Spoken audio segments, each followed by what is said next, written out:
తెలుసా? మరి యేసు ప్రభు కూడా అంత దాడి ఎందుకు చేశాడండి? అంతగా ఎందుకు మాట్లాడాడండి? మాట్లాడాలి. మాట్లాడకపోతే అలాంటి దొంగలను ప్రజలు గుర్తించరు. అంత గట్టిగా మాట్లాడాలి. జయశాలి గారండి నెంబర్ 1. నేను మళ్ళీ ఇంకొకరిని చూడలేదండి. నెంబర్ 1.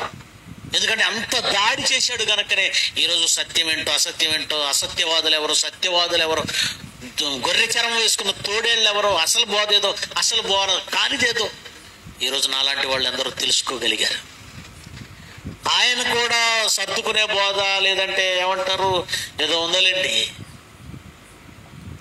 ఒకరినొకరు కవర్ చేసుకునే బోధలు, ఎవరు ఏ బోధ చేసినా మనకెందుకు అందరిని కలుపుకొని వెళదాం అనే ఈ విధానంలో జయశాలి గారు వెళ్ళుంటే ఈ ప్రపంచానికి సత్యం ఏంటో ఎప్పటికీ తెలియకపోయి ఉండేది.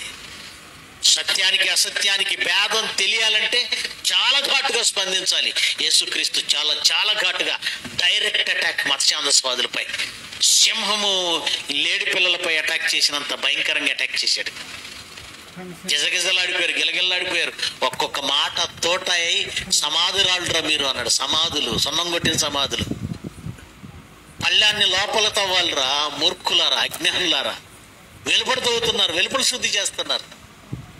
మీరు పెట్టుకునే ఒట్టులేండి, మీరు చేసే పనులేంటి? వేషధారులారా, సున్నం కొట్టిన సమాధులారా. ఎంత భయంకరంగా మాట్లాడాడో తెలుసా పిల్లరా? ఎందుకంత గట్టిగా మాట్లాడాడో మనలాంటి వాళ్ళు ఎందరో వాస్తవాన్ని తెలుసుకోవాలి.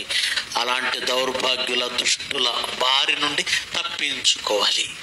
కనుక మత ఛాందసవాదులు ఎలా ఉంటారో యేసుక్రీస్తు బైబిల్ ద్వారా బయటపెట్టాడు. పిల్లరా, రేపటి దినం మరొక ఎపిసోడ్లో దేవుని వాక్యాన్ని పరిశీలన చేద్దాం. తల్ల వంచండి, ప్రార్థన.